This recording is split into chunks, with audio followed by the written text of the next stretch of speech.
In this video, we'll take a look at some of the features of pdxnordic.org. So up at the top, we have the banner and the login button over on the right. Below that is the main menu. We'll take a look at those. And our main feature image, there's a button to join for membership. A little bit about who we are. You can find out more about what membership offers. You can also volunteer to make a difference. We do need people to step up and help out, so please take a look at those. Down below, the latest updates, some upcoming events. It'll list the next 3 events. Any recent news, these are blog posts, forum posts that you need to log in to access, and then social media, our Facebook page and YouTube channel. So let's go ahead and log in.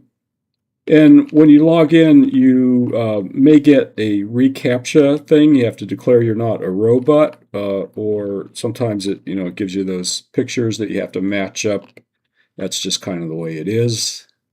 Okay, we're logged in, and look at activities and events. We have our 4 main categories: overnight trips, day tours, trail tending, and member meetings. And down below that is the calendar, and you can switch between week view, month, and year. You can navigate back and forth. You can switch it to list view, and it'll show you some upcoming events. We got trail tending, of course, because it's summer. Let's take a look at overnight trips.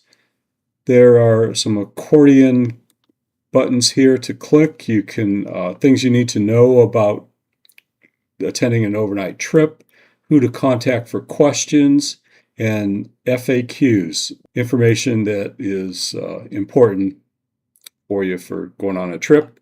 You can click to view on a schedule. If you've been on a trip, we like to hear feedback. If you want to lead a trip, we'd like you to lead trips. You could submit your ideas. And finally, you can share photos with photos at pdxnordic.org. And that's a Gmail account, so you can share directly with Gmail. Something I'll point out is up at the top, you'll notice it says Home, Activities, Events, and Overnight Trips. That's what's called breadcrumb. So I'll go back to Activities and Events. And then let's take a look at ski resources. In ski resources, we have general information, trip ratings, which these have been updated, so you might want to have a look over at them.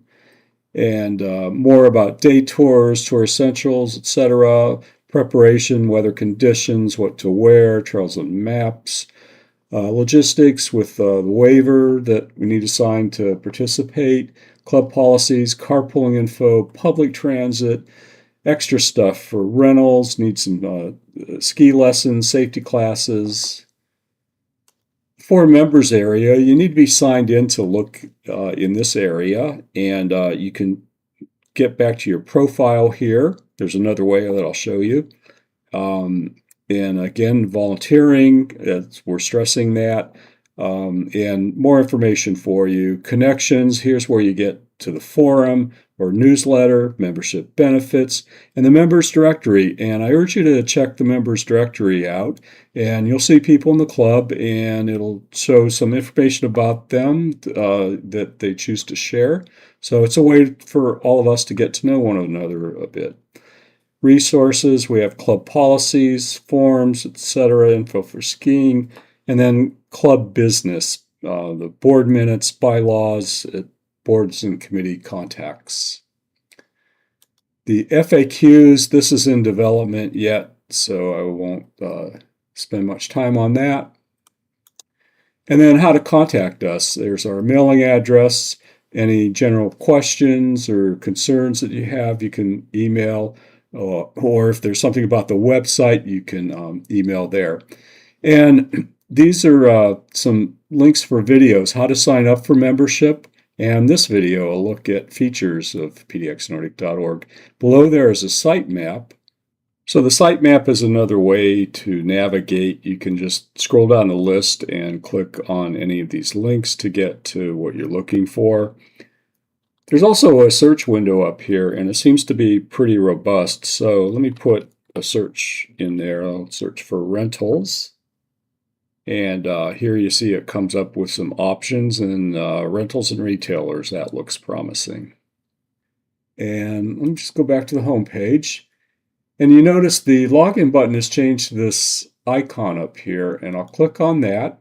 And here's where you can view your profile. So this is what you filled out when you created your membership. There is a lot of other options up here that you can explore. And if you need to change your password, you can do that here. Enter your current password and new one. And notice that they have certain requirements about your password there. I'll cancel that. And finally, if you can log out and you're back to the home screen. There is a phone app for Wild Apricot. You can find it in the Apple or Google Play Store.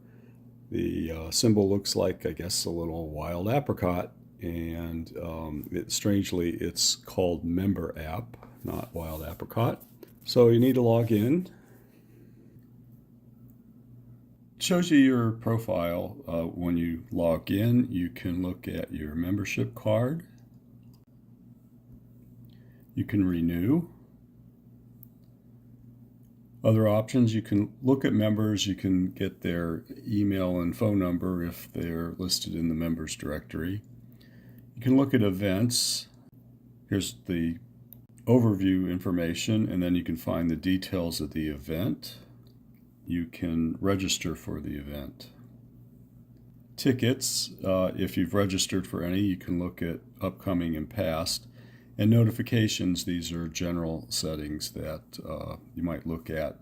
One criticism I've heard of this is that it doesn't give you the forum access. You need to go use the browser for that. You can still use the browser on your phone, but it's not in the app. And finally, you can log out.